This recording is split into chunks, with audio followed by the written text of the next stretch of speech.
John Wesley Miller was born on March 14, 1952, in the Rust Belt heart of Gary, Indiana, where the steel mills coughed black smoke into gray skies and the American dream corroded like iron left too long in the rain. His father worked the furnaces at U.S. Steel for 33 years before a falling beam crushed his spine and left him with a settlement check that barely covered 6 months of morphine. His mother cleaned houses in the white neighborhoods across the state line, returning home each night with her knees swollen and her hands cracked from bleach. John grew up in a 2-bedroom house on Jefferson Street where the wallpaper peeled in humid summers and ice formed on the inside of the windows each winter. He learned early that the world was divided between those who suffered and those who caused suffering, and that the distance between the two was often just a matter of circumstance and luck. He was a quiet child, observant, the kind who watched more than he spoke. In school,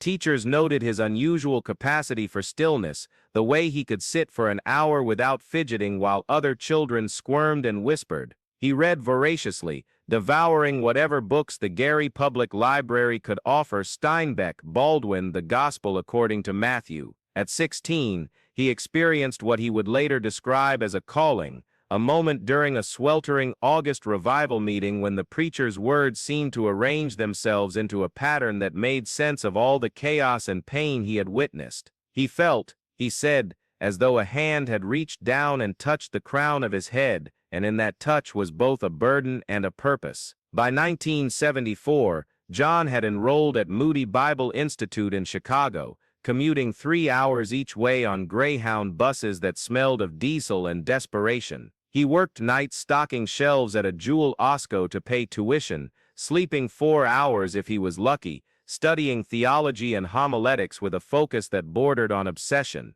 His professors remember him as brilliant but troubled, a young man who asked questions that made them uncomfortable, questions about why God allowed children to starve, why the righteous suffered while the wicked prospered, why the church seemed more interested in building cathedrals than feeding the hungry. He graduated in 1978 with honors and a growing sense that the gospel he had been taught was incomplete, that somewhere between the seminary and the streets, the message had been sanitized and neutered. It was during this period of doubt that the fourth incident occurred, the one that would fundamentally alter John's understanding of what he was doing. His target was a lawyer named Gerald Tompkins, a man who specialized in defending drug dealers and gang members, who had a reputation for getting charges dismissed through technicalities and intimidation of witnesses. Tompkins operated out of a storefront office on Broadway, across from a check-cashing place and a liquor store. He was 56 years old, gray-haired, distinguished-looking, the kind of man who wore 3-piece suits and spoke in measured, reasonable tones even as he destroyed victims on the witness stand. John had been watching Tompkins for weeks, learning his patterns. Tompkins left his office each evening at 6:30, walking 2 blocks to where he parked his Mercedes in a gated lot. On February 9, 1993, John approached Tompkins as he reached his car. There was a confrontation. Tompkins, seeing the gun, began to plead, offering money, information, anything. John hesitated, something he had not done before, and in that moment of hesitation, a woman appeared, Maria Santos, 28 years old, a court reporter who also parked in the lot. She had been working late and was returning to her own car when she stumbled into the scene. What happened next remains unclear even to John. There was confusion, movement, a struggle. The gun discharged. Maria Santos fell, a wound to her shoulder, blood spreading across her white blouse. Tompkins ran, his Mercedes abandoned, disappearing into the night. John stood frozen, looking at the woman on the ground, her eyes wide with shock and pain. He had broken his own code. He had harmed an innocent. He could have left her there. He could have fled, preserving his anonymity, continuing his campaign. Instead, he knelt beside her, pressing his hand against the wound to stem the bleeding. He used his cell phone, a cheap prepaid device he had bought specifically for this purpose, to call 911. He stayed with her, speaking softly, telling her she would be okay, that help was coming. When he heard the sirens approaching, he placed his jacket under her head and disappeared into the darkness, moving through alleys and empty lots with a speed born of intimate knowledge of the terrain. For John, the Brennan exposure represented a turning point. He had achieved something meaningful without taking a life, without adding to the cycle of violence. The dossier had been more effective than any bullet, striking at the root of corruption rather than just its symptoms. He began to reconsider his entire approach, questioning whether his earlier actions had been necessary or simply the product of grief-driven rage. But the authorities had not forgotten. The investigation into the pastor continued, now with even greater urgency. The FBI had assembled a profile, a white male, likely middle-aged, with knowledge of Scripture and a personal connection to the neighborhood. They interviewed pastors, priests, community organizers.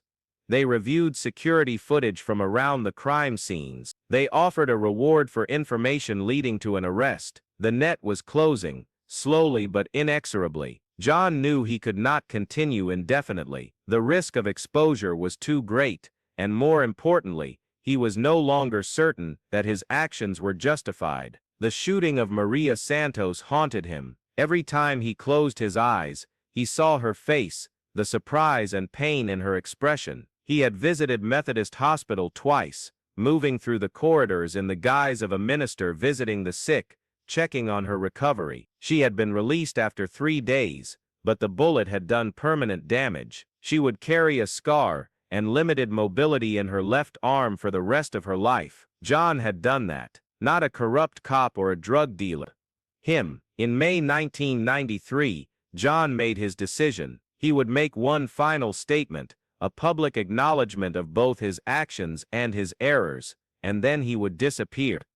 He spent weeks crafting a letter, revising it dozens of times, trying to capture the complexity of what he had done and why. The letter was part confession, part manifesto, part apology. He explained his motivation, the death of his daughter, the failure of the justice system, the desperation of watching his community destroyed, while those in power did nothing. He acknowledged his crimes, naming the men he had killed and why he had targeted them. He expressed profound regret for harming Maria Santos, calling it the greatest failure of his life. He argued that vigilantism was not a solution, but a symptom of societal failure.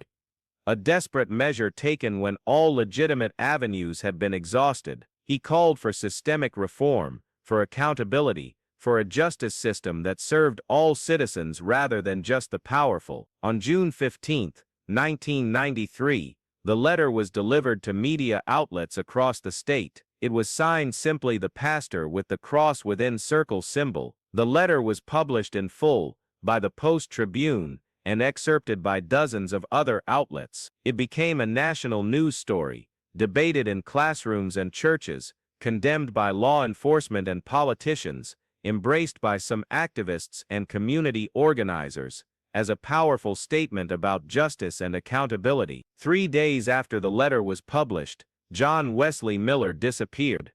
He left his apartment on Madison Street, taking nothing but a small bag of clothes and the cash he had been saving. He left no forwarding address. He resigned from Bethel Community Church in a brief note that thanked the congregation for their years of support and expressed hope that they would find a new pastor who could serve them better than he had. The church board was bewildered but accepted the resignation. Some suspected the truth, but no one spoke it aloud. In Gary's complicated moral landscape, there were truths better left unspoken. The FBI investigation continued for another 18 months. Agents interviewed hundreds of people, analyzed forensic evidence, constructed elaborate theories. Detective Kowalski, now working closely with federal investigators, became something of an expert on the case, giving lectures at police academies about the psychology of religiously motivated vigilantes, but they never found their suspect. The trail went cold in a dozen different directions,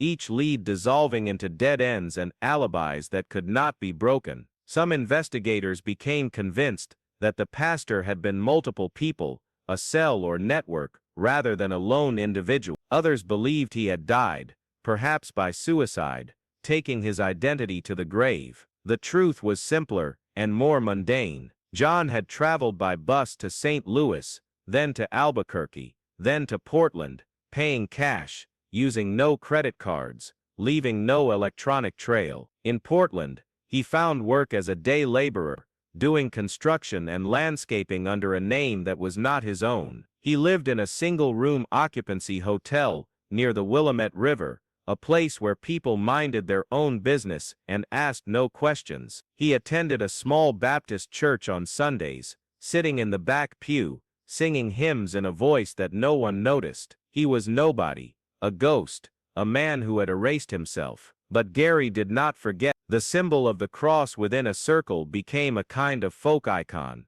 appearing as graffiti on walls throughout the city, spray-painted by teenagers who had not even been born when the pastor was active. Some used it as a gang tag, others used it as a statement of resistance, a reminder that power could be challenged, that impunity was not absolute. Urban legends grew around the figure, stories that stretched and distorted the truth, until the pastor became something mythical, a spirit of vengeance that could strike anywhere, anytime. The question that people debated endlessly was whether the pastor had been right. In churches and community centers, in university ethics classes and late-night radio shows, people argued about vigilantism and justice, about whether the ends could ever justify the means, about what a society should do when its institutions fail. There were no easy answers, only a tangle of moral complexity that resisted simple resolution. For some in Gary,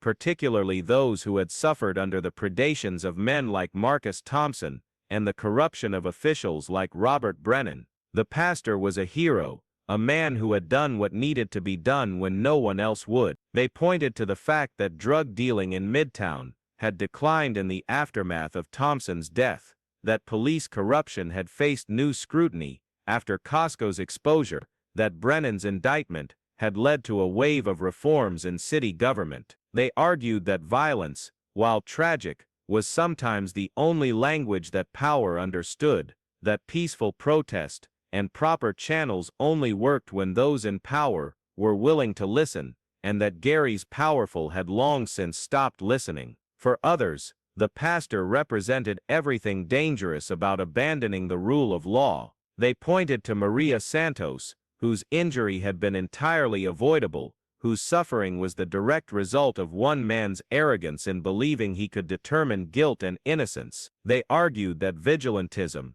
no matter how well-intentioned, inevitably led to chaos and injustice, that it created a world where might made right, and the strongest voice prevailed. They warned that the pastor's actions had inspired copycat violence, that the symbol had been claimed by gangs and criminals, that the romanticization of vigilante justice made legitimate reform more difficult rather than less. Both sides were right. Both sides were wrong. The truth, as always, was more complicated than any simple narrative could contain. Maria Santos, for her part, never spoke publicly about the incident beyond her initial police statement. She left Gary in 1994, moving to Colorado, where she worked as a freelance court reporter, and eventually remarried. When reporters tracked her down years later, seeking comment on the pastor case, she declined to participate. In one brief email exchange, she wrote only, "I don't think about it anymore. I forgave whoever did it a long time ago. Holding on to anger would have destroyed me more than the bullet did." The families of the pastor's victims had their own complicated responses. Marcus Thompson's mother, Dolores Thompson, a church-going woman who had watched her son descend into criminality with helpless anguish, told a reporter in 1995 that she grieved for her son, but understood why someone might have targeted him. "Marcus did terrible things," she said, tears streaming down her weathered face. "I prayed every day that he would change, but he never did. I don't think killing him was right, but I understand the anger. The world didn't care about what Marcus was doing to our neighborhood until someone made them care." Vincent Calabrese's family insisted on his innocence, claiming he was a legitimate businessman who had been framed. Raymond Costco's widow sued the city, claiming inadequate protection for officers, though the lawsuit was eventually dismissed. The congregants of Bethel Community Church struggled with the revelation that their pastor might have been the pastor. When the FBI questioned church members, many refused to cooperate, citing pastoral confidentiality and spiritual privilege. Some genuinely believed John was incapable of such actions. Others suspected but chose silence, bound by loyalty and a complex understanding of justice that existed outside official channels. The church hired a new pastor in late 1993, a younger man named David Chen, who worked to rebuild the congregation and continue the community programs John had started. Attendance slowly recovered, though the church would never again reach the numbers it had seen in the 1980s. Sarah Miller, John's ex-wife, was questioned extensively by federal investigators. She cooperated fully, but could provide little useful information. She and John had been separated for more than a year before the pastor's first act, and their contact after the divorce had been minimal. She told investigators that John had been destroyed by Rebecca's death, that he had become someone she no longer recognized, but that she could not imagine him as a killer. "John was the gentlest man I ever knew," she said. "He cried at sad movies, he rescued stray cats. I can't reconcile that man with what the pastor did."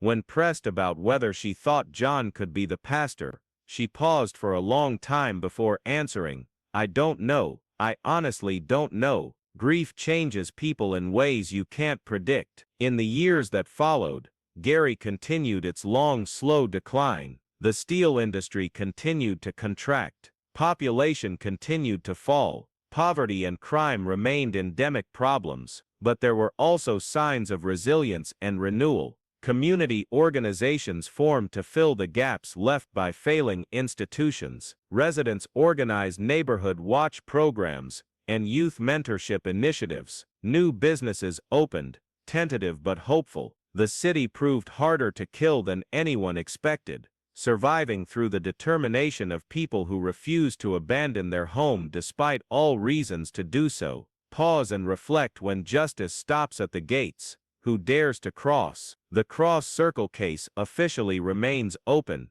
though it has long since been relegated to the cold case files. Detective Kowalski retired in 2003, never having solved the case that defined his career. In his retirement, he occasionally gives interviews about the investigation, still clearly frustrated by his inability to close it.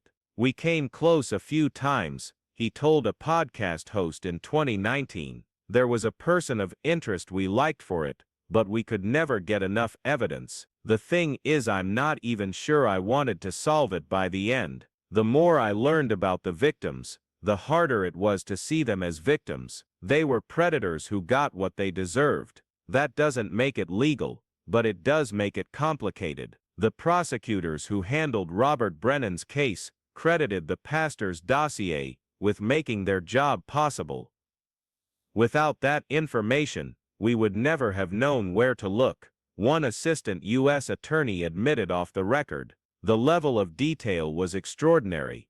Whoever compiled it understood financial crime better than most CPAs. It was investigative journalism of the highest order, even if the methods of obtaining some of the information were legally questionable." Brennan himself, released from prison in 2004 after serving 8 years, moved to Arizona and lived quietly until his death from emphysema in 2011. He never publicly commented on the pastor or the dossier that destroyed his career. In 2007, a journalist named Patricia Gomez published a book titled The Pastor: Vigilante Justice in America's Most Dangerous City. The book was meticulously researched, drawing on court records, interviews, and previously unreleased police files. Gomez constructed a compelling case that John Wesley Miller had been the pastor, though she acknowledged the evidence was circumstantial and would never meet the standard for criminal prosecution.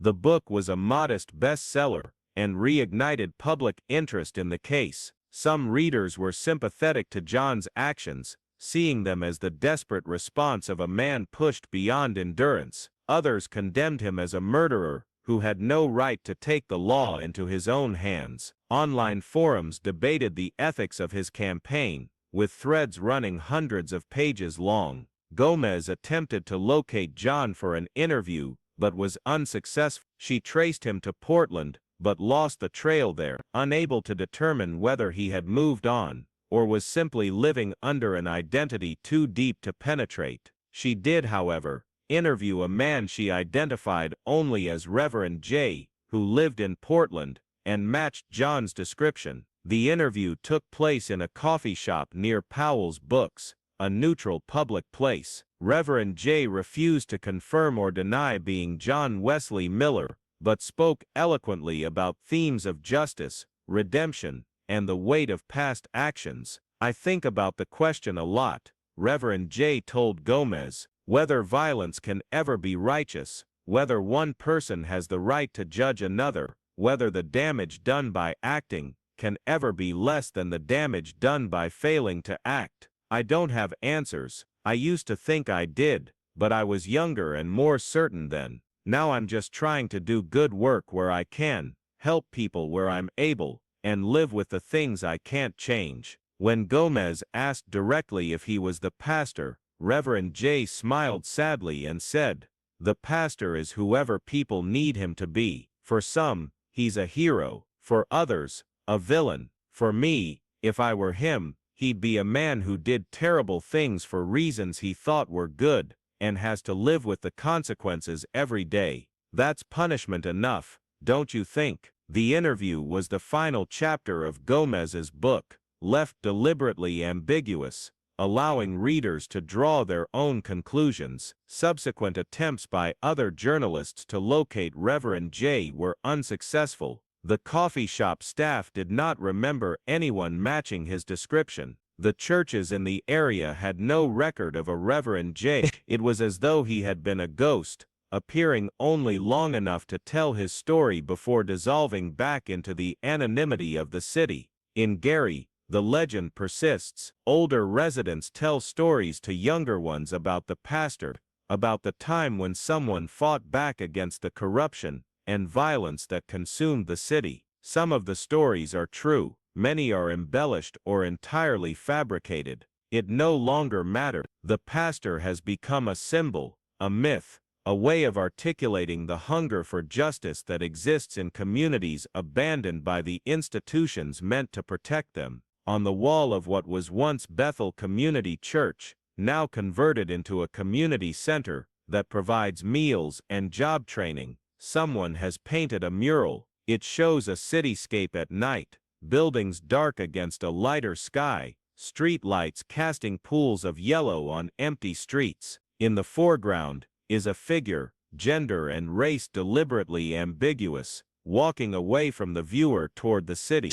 The figure casts no shadow. Above the scene, in carefully rendered letters, are the words "Who watches the watchers?" Below, smaller, almost as an afterthought, "We do." The mural was painted by a local artist named Jerome Washington in 2015, as part of a public art initiative. Washington, who grew up in Midtown and remembered the fear and chaos of the early 1990s, said he wanted to capture the ambiguity of the pastor's legacy. "He did wrong things," Washington explained at the mural's unveiling. "That's not in question. He killed people, broke laws, hurt an innocent woman, but he also exposed corruption that nobody else would touch. He made people who thought they were untouchable afraid. He reminded the powerful that power has limits." I don't think he was a hero, but I don't think he was just a villain either.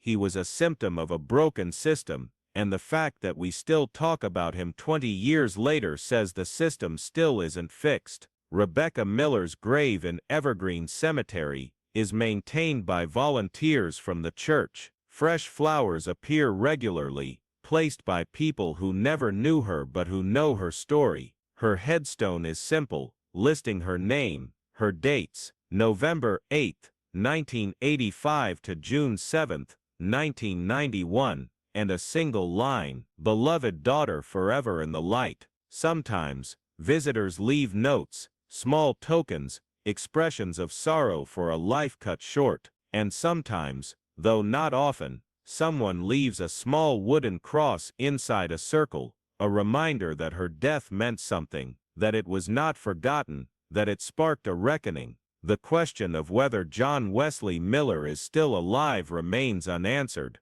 He would be 72 years old now, if he survived. He could be anywhere, Portland still, or another city entirely, living under another name, carrying the weight of his past in silence, or he could be dead, his identity died with him, his grave unmarked, his final years spent in anonymity, and perhaps peace. There are occasional sightings, reports of a man matching his description, working in homeless shelters or soup kitchens in various cities, always quiet, always helpful, always disappearing before questions can be asked. None of these sightings have been confirmed, and in Gary, life goes on. Children play in streets that are safer now than they were in 1992, though still not as safe as they should be. Families struggle and persevere. Churches provide community and hope. The symbols remain, the cross within a circle appearing periodically on walls, a reminder, a warning, a question mark. No one knows who paints them now, perhaps gang members claiming the legend as their own, perhaps community activists using the symbol to demand accountability, perhaps someone who remembers, who was there, who understands what it meant. On the 20th anniversary of Rebecca Miller's death, June 7, 2011, a memorial service was held at the site where she was killed, the intersection of Broadway and 5th. More than 100 people attended, including Sarah Miller, who had traveled from Indianapolis for the occasion. A small plaque was installed on a nearby building, donated by an anonymous benefactor, reading, "In memory of Rebecca Miller and all children lost to preventable violence, may their deaths demand we do better." During the service, an older man stood at the back of the crowd, partially obscured by a tree. He wore a weathered canvas jacket and a baseball cap pulled low. He did not approach the memorial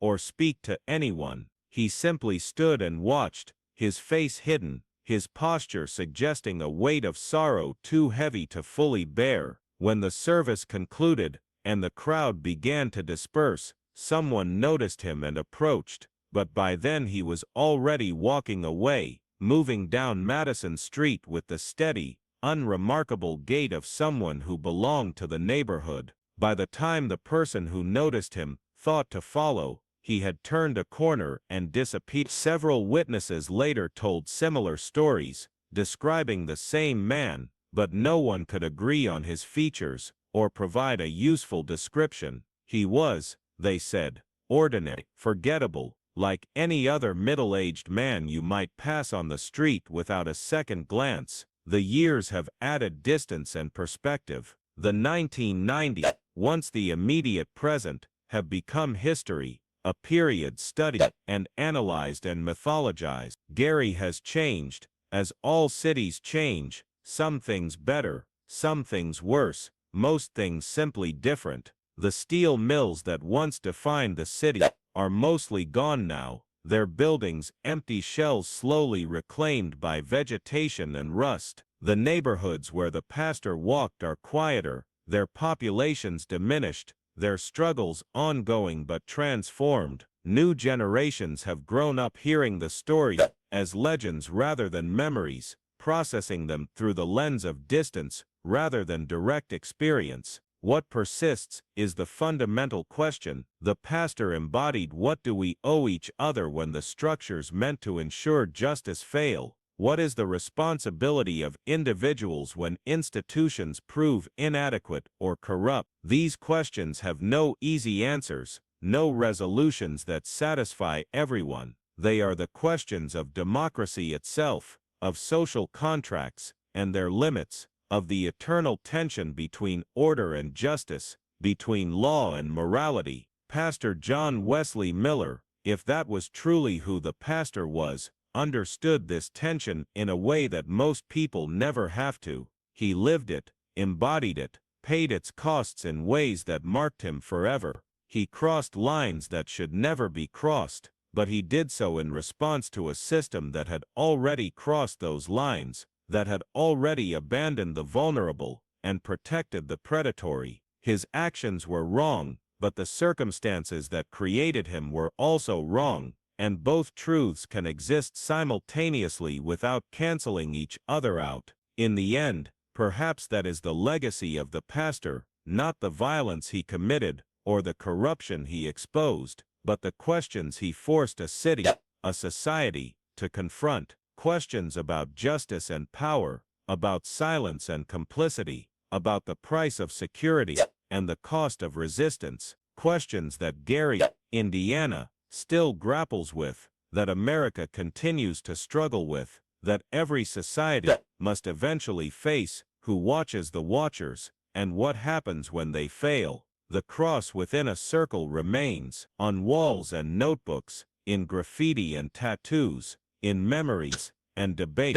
It is a symbol now of many things: justice and vengeance, hope and fear, accountability and chaos. It belongs to no one and everyone, a piece of shared mythology that has transcended its origins to become something larger and more ambiguous than its creator ever intended. And somewhere, perhaps in a city far from Gary, perhaps closer than anyone suspects, a man in his 70s might wake each morning and look at himself in the mirror, seeing both the person he was and the person he became, living with the weight of actions that can never be undone, carrying the burden of a past that cannot be escaped. He might go about his day, working, helping, existing in the quiet anonymity of ordinary life, while inside, the questions never stop, the debates never conclude, the costs never finish being paid.